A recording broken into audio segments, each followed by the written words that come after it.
बहुत अच्छी बात उन्होंने कही कि दाऊद गैंग की बात कही। दाऊद गैंग का एक सक्रिय सदस्य है, आपको याद होगा, मशहूर जेजे हॉस्पिटल शूट आउट जो था 1992।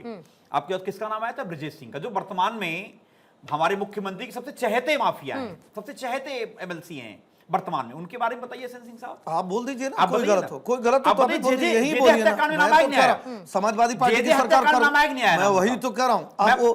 ये दैनिक भास्कर मैं इसीलिए तो कह रहा हूं, कोट कर रहा हूं भाई। इस तरह आप मुझे बताओ क्या बीजेपी को मान ले कि आतंकवाद का गढ़ मान ले? इस तरह तो रामेश्वर यादव का बहुत चीज में नाम आया था। इस तरह तो जोगिंदर यादव का बहुत सारे चीजों में नाम आया था। रामेश्वर यादव और जोगिंदर यादव की हम बात कर रहे हैं। आज हम बलराम यादव की बात कर रहे हैं, आज शिवपाल यादव जी की बात कर रहे हैं। बहुत सर जल्दी मुझे 2 मेहमानों के पास पार्टी का नाम क्यों लिया जाता है? समाजवादी पार्टी मानती नहीं दाऊद जी की। मैं आपको बताऊं, अभी दाऊद को मानने में क्या दिक्कत? हाई कोर्ट ने 19 माफियाओं की लिस्ट जारी करी है, उसमें मुख्यमंत्री के स्वजाति 16 हैं। उन माफियाओं के खिलाफ कार्रवाई करके दिखाओ। हो गया ना, दरअसल क्या है, स्वजाति से बाहर ही नहीं जाते हैं, बाहर ही नहीं जाते हैं। आप देखिए आदित्य राणा, आप सुनिए ना, किसके कनेक्शन है, इसीलिए कहा ना, दरअसल पार्टी के सहयोग, दरअसल जिस पार्टी के 28 एक ही परिवार के मंत्री हो जाएंगे, 600 दरोगा हो जाएंगे, 70 जिला अध्यक्ष हो जाएंगे, उसको स्वजाति ही नजर आएगा, स्वजाति नजर आएंगे। नहीं, लेकिन चंचल जी फिर सुनिए, डबल स्टैंडर्ड सुनिए चंचल साहब, फिर एक डबल स्टैंडर्ड इस बात पर भी आता है, फिर एक डबल स्टैंडर्ड इस बात पर भी आता है कि जब जांच एजेंसीज अपना काम करती हैं, जब जांच एजेंसीज अपना काम करती हैं तो भी समस्या है, जब जांच एजेंसीज अपना काम नहीं करती हैं तो उन पर भी सवाल है, फिर सरकार पर भी सवाल है। तो जांच एजेंसीज अगर सवाल कर रही हैं, एक्शन ले रही हैं और वहां पर कार्रवाई कर रही हैं और इस तरीके के डॉट्स कनेक्ट हो रहे हैं, तो सवाल तो उठेंगे ना कि बार बार फिर आजमगढ़ क्यों? वरुण पुरोहित जी आपको ले आती हूँ, फिर ध्रुव जी फौरन आपके पास में आऊंगी। और वरुण पुरोहित जब मुझे नहीं लगता कि जो कहा है राजभर साहब ने आपको कोई बहुत ज्यादा तकलीफ होगी, क्योंकि भगवा आतंकवाद को तो कॉइन करने वाली कांग्रेस ही थी, तो बराबरी पे ही लगता होगा आपको सब कुछ कि ठीक है राजभर साहब ने भी कह दिया तो क्या हम भी तो कहा करते थे। जी सारा जो व्यवस्था है देश की राजनीतिक व्यवस्था, सामाजिक समरसता, सौहार्द ये सब बनाने का, जिसका कंट्रोल करने का, बनाए रखने का जिम्मेदारी, रेस्पॉन्सिबिलिटी होती पॉलिटिकल मैनेजरशिप। राजभर जी मिनिस्टर है, 10 साल कंप्लीट करने वाली है योगी आदित्यनाथ की सरकार। मोदी जी की सरकार 12 साल पहले ये हुआ था, 10 साल पहले हुआ था। अरे वो फेल हुए थे जब तो आपको सुना था।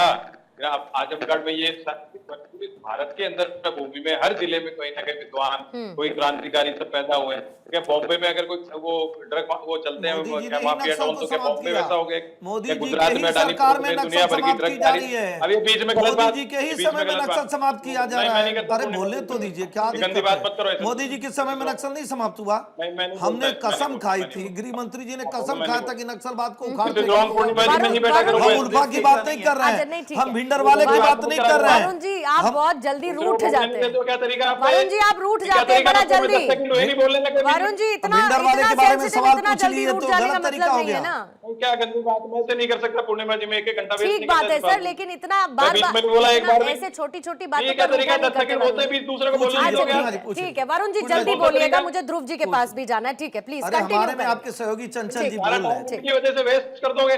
Okay Varun ji get back to the point. Chanchal ji बोल रहे थे हमारे में, भाई देख लीजिएगा। ठीक है get back to the point. Okay get back to the point Varun ji quickly please, मुझे ध्रुव जी के पास जाना है। Varun ji get back to the point. Bhinder वाला बता दीजिए। ठीक, ये लोग फिर बोलने नहीं दोगे किसी को, हैं?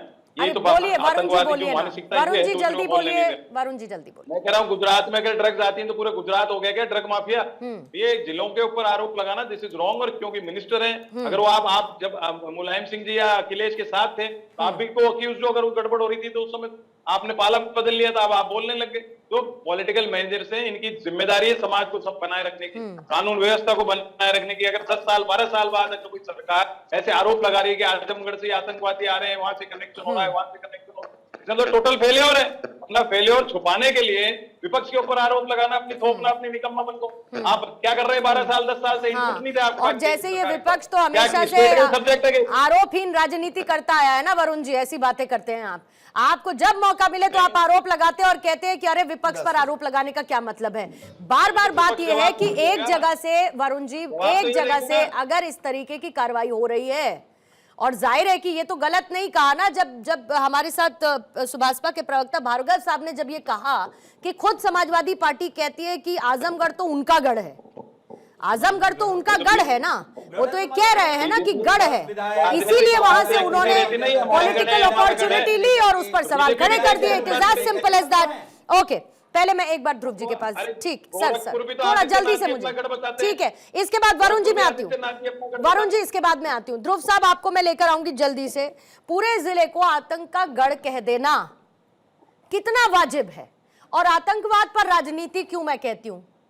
अपनी एजेंसीज काम कर रही हैं, जहां जहां ऐसा मॉड्यूल है उसको बर्स्ट कर रही हैं, कार्रवाई कर रही हैं, तो फिर उस पर पॉलिटिक्स क्यों? जी धन्यवाद पूर्णिमा जी। जी सर। कभी भी कोई प्रदेश या कोई भी जाति के लोग ऐसे नहीं होते, कोई भी धर्म के लोग आतंकवादी नहीं होते, ये बात सही है। लेकिन कहीं ना कहीं ये बात है कि जब समाजवादी पार्टी के 3 बार समाजवादी पार्टी के मुख्यमंत्री रहे, यादव परिवार से वहां से सांसद रहे और कांग्रेस की सरकार थी, तब भी वहां से आतंकवादी पकड़ा जाते थे, ऐसा नहीं है। तो हर एक बार एक ही गतिविधि होती है कि वहीं से जब भी कोई बड़ा क्राइम होता है तो वहीं से आता है। तो कहीं ना कहीं ये शक की सुई जाती है कि ऐसा क्यों हो रहा है। अगर समझ लो कि योगी जी की बात हो रही है तो योगी जी के काल में कुछ होगा तब उसको टारगेट किया जाएगा। समाजवादी के पार्टी के वहां रिप्रेजेंटेटिव कर रहे हैं और तब वहां कुछ हो रहा है। जब ये बोल रहे डंके की चोट पर कि हमारा गढ़ है और वहां से इतना बड़ा क्रिमिनल एक्टिविटी हो रही है तो कहीं ना कहीं उसको टारगेट किया जाएगा, ये बात सही है। फिर तो अगर मैं आपके लॉजिक के हिसाब से चलूं ध्रुव साहब, तो फिर तो जब दिल्ली से आतंकी पकड़े जाते हैं या किसी भी राज्य से पकड़े जाते हैं आतंकी, 26/11 के बाद कार्रवाई हुई थी ना, कहां पर हुई थी? या दिल्ली में बाटला हाउस कहां हुआ था? फिर अगर इस लॉजिक के हिसाब से जाए तो जहां जहां आतंकी पकड़े जाएं आप कह दीजिए कि ये तो आतंक का गढ़ है। ध्रुव साहब ऐसे तो नहीं हो सकता। ऐसे नहीं है, मैं ये बोल रहा हूँ कि आतंकवादी जो भी बड़ा बड़ा मॉड्यूल हो रहा है कहीं ना कहीं सबकी सोच आजमगढ़ जाती है, आजमगढ़ में एजेंसियां एक्टिव होती है, तब वहां से पकड़ा जाते हैं। और समाजवादी पार्टी का सिटिंग सांसद भी वहां से, और ये लोग बोल रहे हैं कि हमारा गढ़ है, इसीलिए उन लोगों को टारगेट किया जा रहा है। अच्छा ठीक है। देखिए पूर्णिमा जी, अगर हम बात करें आजमगढ़ के, मैंने बताया कि प्रकांड विद्वानों की धरती रही है, कई सारे ऐसे ऐतिहासिक लोग वहां से जो रहे हैं, और भारतीय जनता पार्टी के लोग केवल आजमगढ़ को बदनाम करने की लगातार साजिश करें क्योंकि उनकी दाल नहीं गल पाती वहां पे, और वो उनका प्रयास रहता है किस तरीके से जो है आजमगढ़ को बदनाम किया जाए। लेकिन आजमगढ़ में एक एक ईंट पर समाजवादियों का नाम लिखा हुआ है, एक एक काम अगर हम बात करें, चाहे पीजीआई, चाहे मेडिकल कॉलेज हो, चाहे आपका जो है एयरपोर्ट से लेकर के, चाहे हमारे कलेक्ट्रेट से लेकर के, चाहे विद्युतीकरण का काम हो, जितने भी बड़े बड़े काम हैं वो सब समाजवादी पार्टी की देन है मैडम वहां पे। चाहे विश्वविद्यालय का काम हो, चाहे आपका एशिया का सबसे बड़ा चीनी मिल की बात हो। प्रयागराज को किसने बदनाम किया चंचल साहब? प्रयागराज को किसने बदनाम किया? आप मुझे बताइए ना। मगर आज के समय में जब आप चौकन्ना हो, जब हमारे देश के प्रधानमंत्री जी कहते हैं कि आतंकवादियों की कमर हमने तोड़ दी है, तो आतंकवादी कैसे पकड़े जा रहे पूरे देश में?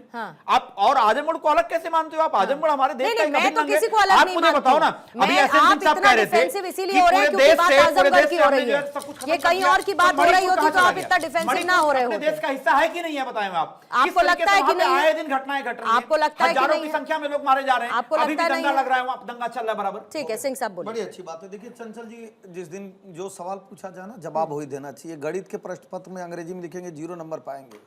भारतीय जनता पार्टी की सरकार बनती है, आजमगढ़ को कई 100 करोड़ की योजनाओं की सौगात देने का कार्य किया जाता है। एयर कनेक्टिविटी और बहुत सारे कनेक्टिविटी से जोड़ते हैं। सुहेल देव राजभर विश्वविद्यालय भी वहां बनाया जाता है। निश्चित तौर पे इस नाते आपसे पूछा जा रहा है, मैं आपके बीच में बोला, इस नाते आपसे पूछा जा रहा है कि भाई सिमी के समर्थन में कोई और खड़ा हुआ हो, दूसरी पार्टी, तो बता दीजिए प्रतिबंधित संस्था थी और समाजवादी पार्टी ने खड़ा हुआ। दूसरी बात मैं कहूंगा, कोई और दूसरा मुख्यमंत्री किसी अपराधी के कुत्ते से हाथ मिलाए हो तो बता दीजिए। तीसरा, कोई भी मुख्यमंत्री अगर किसी अपराधी के लिए जो है तालाब खुनवाने का, मछली खिलाने का कार्य किया हो तो समाजवादी पार्टी के लिए किए।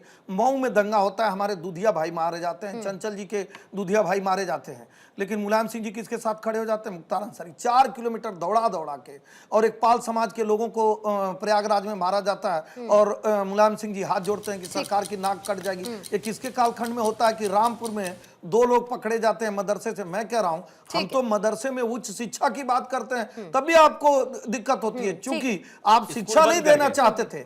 आप जब शिक्षा नहीं देना चाहते थे, उनको इसी में झोंकना चाहते थे, इसी में आपको दिक्कत है। ना हर समय मजहबी तुष्टीकरण के साथ भार्गव साहब, मजहबी तुष्टीकरण